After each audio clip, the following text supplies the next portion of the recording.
quickly introduce myself. I'm Lauren, the coordinator for our Teach in Spain program, and we have Grace. Grace, you want to introduce yourself? Sure. Hi, I'm Grace. I'm from New York and I'm now living here in Spain teaching with CIEE. Cool. Cool. So I think, Grace, I'm just going to ask you a bunch of questions about your experience. And then also, if any questions come in, we're happy to answer questions as they come in.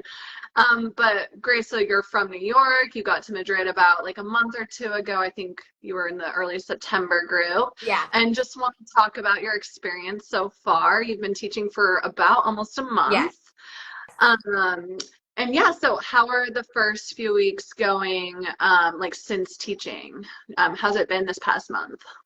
Sure. So I was really excited to start teaching because like you just said, I arrived September 2nd. So I was here for a full month before I started actually teaching. And while I really loved the opportunity to explore Madrid and just kind of wander, I was really looking forward to that structure. And since starting school, I've grown to love Madrid so much more because I feel like a functioning member of the community, like who's actually working every day and contributing. And since then, I also feel like I've really come to love the teaching style here in Madrid. Awesome, great. What do you love about the teaching style and like what are you hoping to gain over this next year? Yes. So I'm actually a teacher back in the United States, so I have a teaching background, and coming into that, I felt like that was a advantage that I had, and I definitely was appreciative of that background. But the teaching style here is so different, and something I really have come to appreciate is how much they value conversation and banter, where I'm so used to a rigid structure of a classroom where kids are quiet, they raise their hand, they stay in their seats. At least the English classes I've been in, they encourage kids to what not necessarily call out, but speak what they think when they're thinking in English and when they're talking in English so they can practice as much as they can. And I really have seen how productive that has been. Cool. Yeah, and what ages do you teach, or do you have like a favorite age that you teach as well? Yeah, so I'm in primary, so that's like in my personal school, it's infantile, which is like pre-K, all the only up to third grade. So I see infantile once a week, and then other than that, I'm in a second and a third grade class. And I actually really like the second grade class because third grade, they are really diving into the grammar of English, and second grade, they're just trying to like get them talking. And I like how they're not afraid to make a mistake and they just try their best. And I actually learned a lot of my Spanish from them too. Cool. Yeah. Great. What advice do you have to people who want to go teach in Spain or want to teach abroad in general? Like, what's a piece of advice you'd give someone? A piece of advice I definitely would give, which I kept this in mind, but I definitely was faced with this once I arrived, was to remain resilient. And a lot of things you think are going to go one way and don't. And most of the time, it ends up being for the best. So, where lots of times I thought I was faced with an absolute crisis or like confusion or like something might have initially upset me, everything works out. And people tell you that and you hear that and you want to believe it, but it really is true, especially with like all the support you have here and the friends that you make, everything ends up being okay. Cool. Yeah. So, do you want to expand on that a bit and tell me like what's been the most challenging thing so far? Yeah. So something that's initially very challenging is definitely the housing process. And I ended up actually being really fortunate where I found my housing shortly after orientation, but I watched a lot of my friends go through the process and everybody's process was so, so different. And that can be a really defeating experience because you feel like you're doing everything right. And regardless of that, it's not working out, but eventually it does. So something a lot of them benefited from was actually going to the CIE office and like asking their questions, emailing them, and that definitely gave them a bunch of reassurance in their decisions. Cool. Yeah, what is your housing like, and how long did it take you from the time you arrived in Spain to the time you had the keys and moved in? Yeah. So my housing is great. I live with one roommate, and she's actually my friend from home. But I had gone through the housing process alone because her visa had gotten delayed, which is never anticipated. But she ended up being able to go to the last September orientation. and I went to the September second one regardless. So once I arrived, I was kind of in the housing process alone. And at one point I was thinking to myself, like, do we take extra roommates? Like, what do I do? But I ended up getting really lucky because I was calling landlords on the phone instead of messaging them through their messaging systems. And I got a tour and I just took it and said, please give it to me. And I got it. So from the time I arrived, I would say like a week. I got Cool. it, which is almost unheard of. But like I said, I got really lucky. Yeah. Yeah, that's great. I know some people do go to Spain and they have a friend that they're going with, or some people go alone. And actually, I like to recommend that they go in different orientation groups just so Yeah. you can expand your circles. Yeah. But how is it with making new friends abroad, or also just going with a friend that you know, like on both sides of that? Totally. So I anticipated coming with a friend, and it's so funny because looking back, I feel really naive, but there's a Facebook chat that's created ahead of time, and I didn't really take advantage of it as much because I thought to myself, like, I'm coming with a friend and I'll meet people when I get there. And then once I found out that my roommate's visa was getting delayed, I was like, oh, I need to start reaching out to people. And so I ended up diving into that process really late. But regardless, orientation was a lifesaver for me. And I actually agree with what you said that going with someone, going to different orientations is sometimes a blessing because I had the opportunity to meet people on my own, make a ton of friends, and the environment that they created orientation, I would almost consider it very similar to college orientation, where you're put in sometimes what might feel like an awkward environment, but like it's better than college orientation because most people are older and like a lot more comfortable with themselves, and everybody's looking to just genuinely make friends. So it is such a helpful environment. Yeah, great. Also, I think I saw your video the other day about private tutoring. Can you talk about your tutoring more? Who do you tutor? How often? And how did you get that Yeah, job?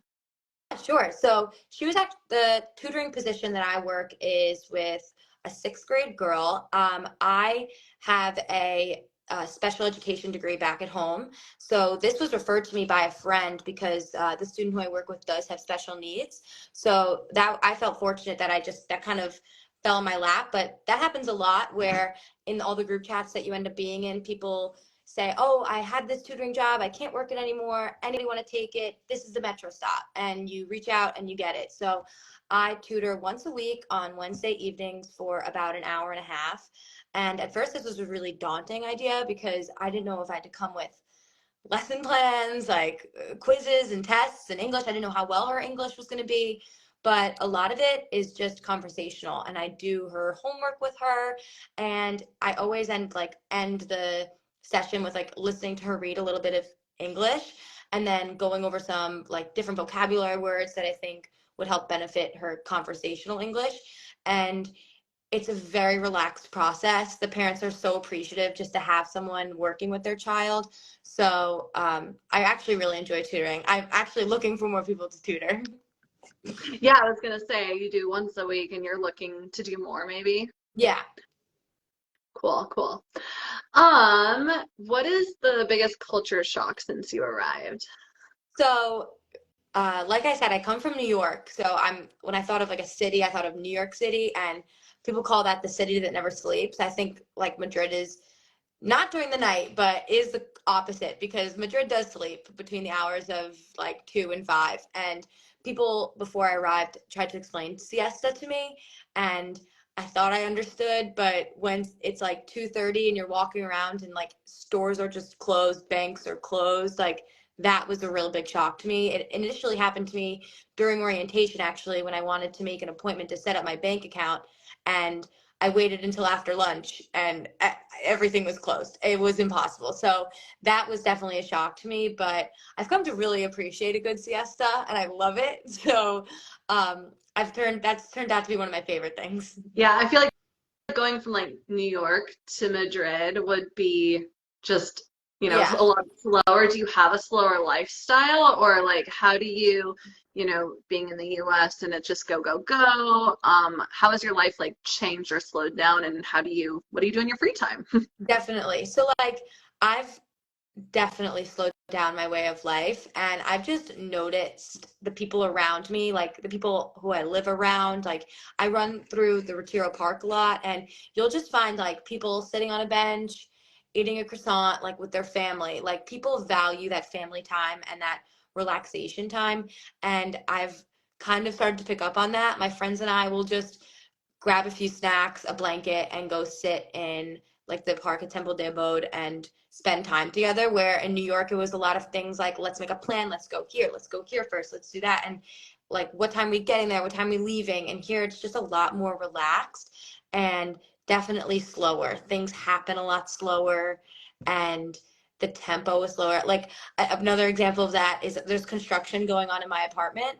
And I asked I had to ask in Spanish, which was hard, but I got through it. I asked, like, how long do you think the construction is going to be going on? And they said anywhere from a month to 6 months. And I was like, what do you mean? What do you mean? That is a huge time frame. But it's just like things just move slow and they don't know when it's going to be done. Yeah, well, realistic expectations. It's Right. good to just say that. Yeah. Yeah, you talked about a little bit about your Spanish language. Did you know Spanish before you went? And how have you adapted with learning the language or knowing the language? Or when do you use it? When do you, have you Yeah. felt comfortable? So before I arrived, I told myself that my Duolingo and my brief high school Spanish background would be enough, and it definitely wasn't. But just trying it everywhere I go, like it is embarrassing because you do get laughed at, but I've greatly improved my Spanish since being here. Just attempting to talk to the guy from the construction that's going on to ordering a cup of coffee, ordering at a restaurant, like going to the bank, like you start to learn the words that you need to know and you can kind of figure out what you have to say. So it was, if I could go back, I would probably prepare more on Duolingo and just, or listen to some podcasts in Spanish or like do things to try and like just get used to hearing it and like at that same speed. But being here has just totally forced me to be immersed in it. Yeah. And I learned a lot from my students actually, because I feel like they talk such simple Spanish and they don't talk as fast that it's easier for me to understand and I can kind of banter with them if I need to, but I really only try and talk in English. Cool. Yeah, I think, oh, I mean, I get the question all the time of like, what if I don't know Spanish or what if I'm like not great at Spanish? And I'm like, the only way you can really learn is by trying and being there. Right. Like, it's okay if you're not perfect before you go. Like, Yeah. you'll learn over the year. And I remember being at orientation and my orientation group I think had like 12 people in it and we went around like how many of you know Spanish? And I think 4 out of maybe 12 like confidently knew Spanish and everybody else was in the same boat like but you don't really know how little you know until you're forced in those kind of positions, but you really do pick up on it quick. Mhm. I see a question in the chat that says, "How did you prepare?" Oh, sorry, it went away. It was, I think, how did you prepare to apply with CIEE, and kind of what did that look like before you arrived? Yeah. So I found out about CIEE through like a friend of a friend. I just happened to see them posting on Instagram studying abroad and or just being abroad and I just was like, how are you doing that? And before I applied, I had graduated college a year before and I'd been working as a teacher this past year. And before I got caught up in the rat race, I was ready to kind of, and COVID, I was able to study abroad. Like so many factors played into like me wanting to do this that it seemed like the perfect time. And coming here, I've learned that not that there is no perfect time, but there's no right or wrong time because I've met so many different people from so many different walks of life that have done this and are loving it too. But my application process, I actually had, funny enough, reached out to the girl who, her name Gabby, who was like in charge of the social media last year, and she walked me through a lot of it. And the application process was so easy and honestly the parts that they were thorough on made me feel so much better about going abroad because this was my first time going to Europe ever. So knowing the parts in the application that were thorough reassured me that this is reliable and this is okay and this is a good idea. Yeah, cool. Do you have any, it's only October, it's almost November. You're there till at least the end of Yeah. June, maybe longer. I'm not sure what your plans are, but do you have any big goals for this year, whether with teaching or your personal life? Yeah. I think a big goal of mine, and I've already kind of seen myself getting there, is ties into like my original piece of advice, which is to be resilient. And it's easier said than done. Like in the past, I was like super diligent and like on the ball, like very organized, and I really like structure. And that was something I kind of had to throw out the window coming here. And like I said, I like the feeling of structure being back at work, but certain things are just hard when you move to a new country and it's inevitable. Like an example is I had an appointment booked, like my CDNS appointment. I was ready, I had all my paperwork, and I could have taken public transportation there, but I decided to take an Uber. So I'd get there on time. I'd get there and I Ubered to the wrong place, like an hour, the wrong place. And I was so surprised by my own personal reaction that I would have probably normally cried and freaked out, but I was just like, all right, I mean, what else am I going to do? I just have to go home and reschedule it. And a goal of mine was to kind of get to that point where I can like laugh at myself and just appreciate the growth that's happening. And I definitely already feel that, but I hope to continue to do that as well as improve my Spanish because I want to go back and be better at that too. That's so funny because I've totally been in that situation before. I got on like a train or metro and I went the wrong way for a really long time. And I'm like, I think this is the wrong direction. And Yeah. I think that everyone just has to go through that process when they're Oh, yeah. abroad. And Yeah. then you're like, then it's like a funny story to tell and Right. everything turns out. It's like, why is like the most humbling thing ever to have to like turn around on the sidewalk and like go the opposite direction? Like that was for some reason so embarrassing for me. But at the end of the day, something that makes me feel a little better is like that I really don't know anyone here unless I'm friends with them or like unless I like am actively looking to meet these new people. Like everybody's just living their own life here. So like messing up in public or doing things that are what maybe in the United States are deemed embarrassing, like really, really aren't, you know? Hmm. Yeah, it's funny. Oh, speaking of transportation or Ubering or Metro, but like how do you get to school? How does your commute look like? And what do you, I mean, you're from New York, so I assume you've taken public transit before, but some people have never been on a bus Yeah. before. But what's it like in Europe or, Spain, Madrid? So coming from New York, I was used to the subway, and and I have a friend from Boston who's here too, and I can confidently say that the metro here is so much easier, so much cleaner, and more accessible than the subway.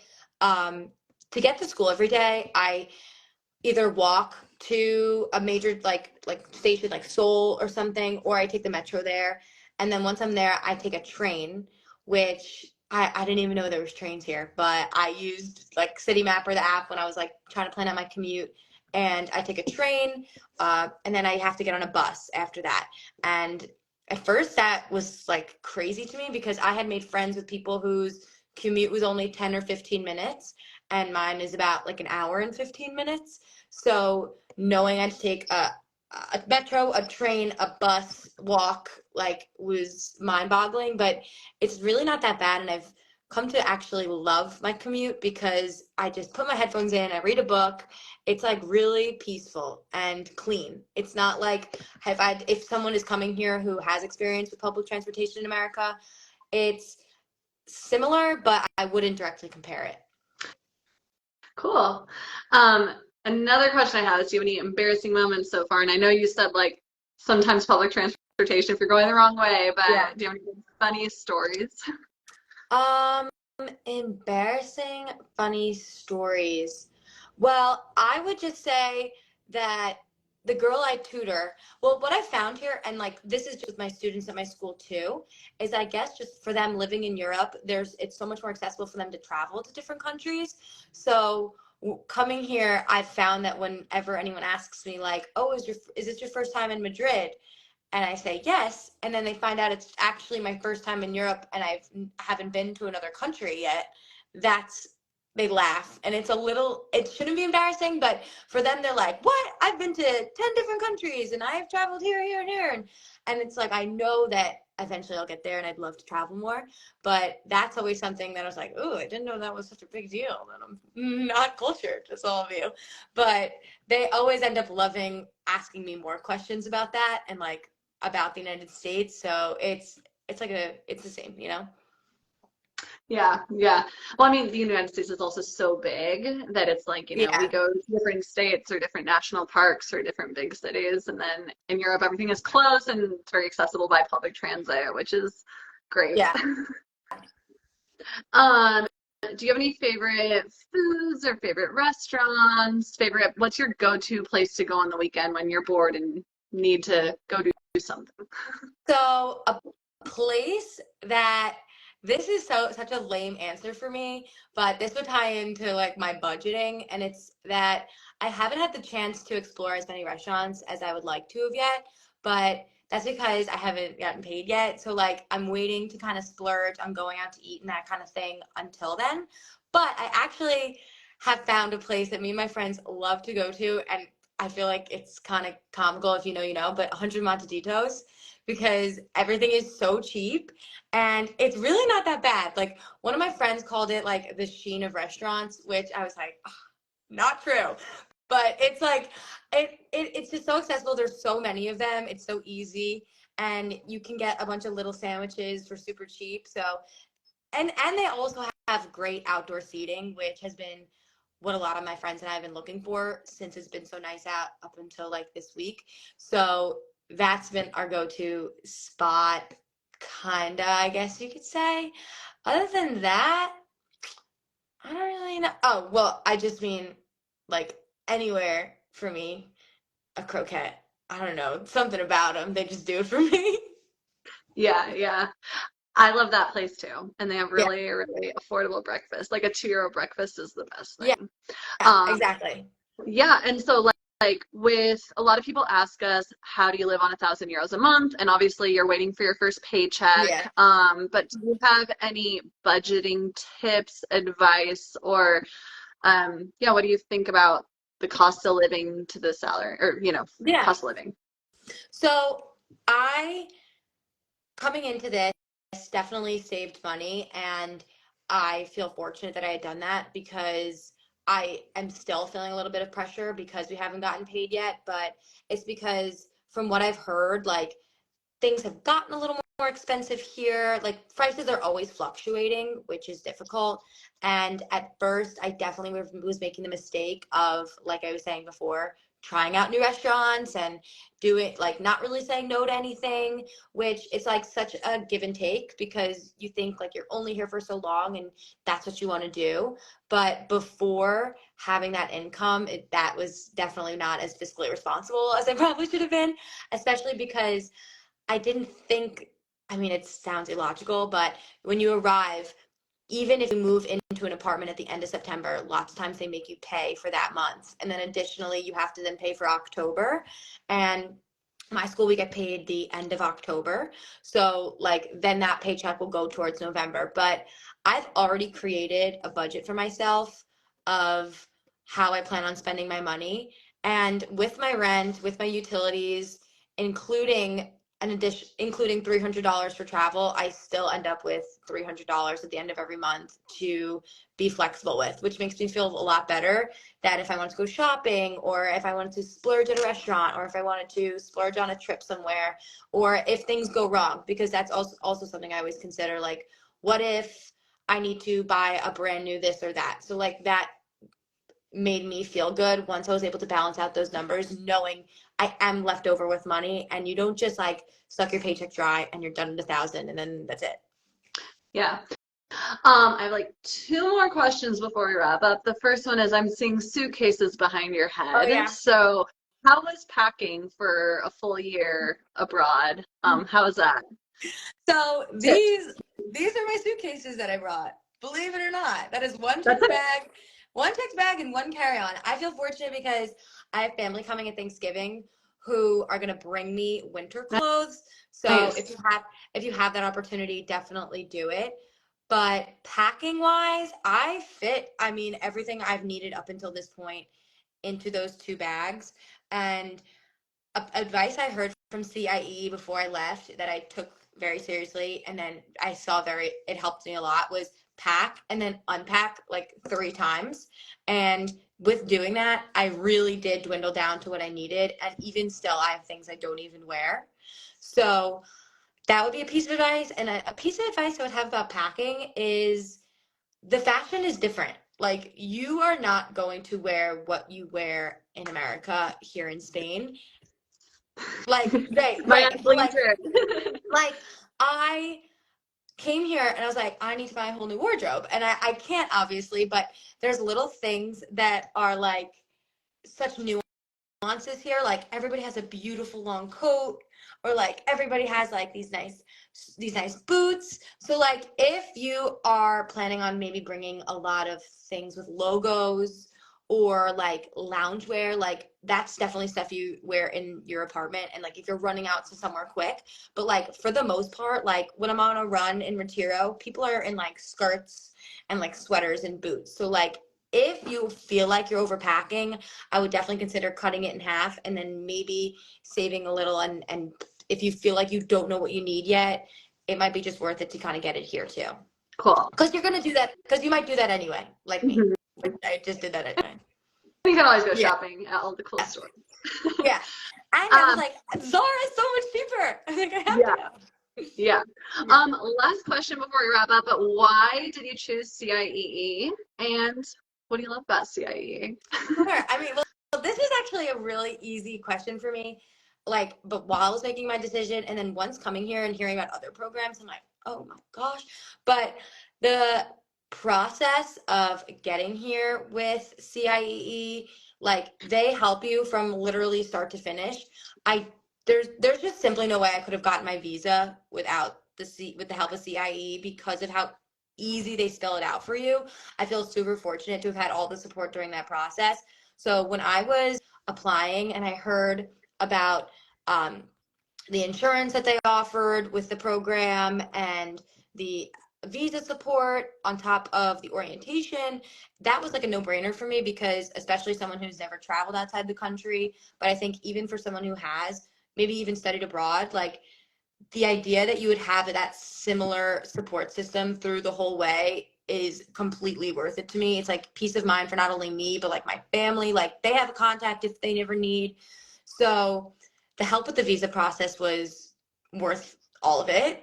But then on top of that, I don't think I would have made as many friends without any friends, honestly, without the orientation. It forces you to be surrounded by everyone who's going through this exact same process as you. Like, you relate to each other's commutes, and you relate to each other's struggles, and that made it all worth it for me completely. Like, I still text my orientation leader if I ever have a question. It's like having like a big sister here in Spain who's already done this, that I can text in like a pinch. Yeah, cool. Thank you so much. I think we talked a lot. Thank you so much for all your good answers and tips, and we're just so excited to like watch your whole life this year, Yeah. and hopefully next. Hopefully next. Yeah. I don't know. Maybe. Maybe. Cool. Well, thank you. Thank you so much. I'm happy to do it. Yeah. I'll talk to you guys soon. Talk to you later. Bye. Bye.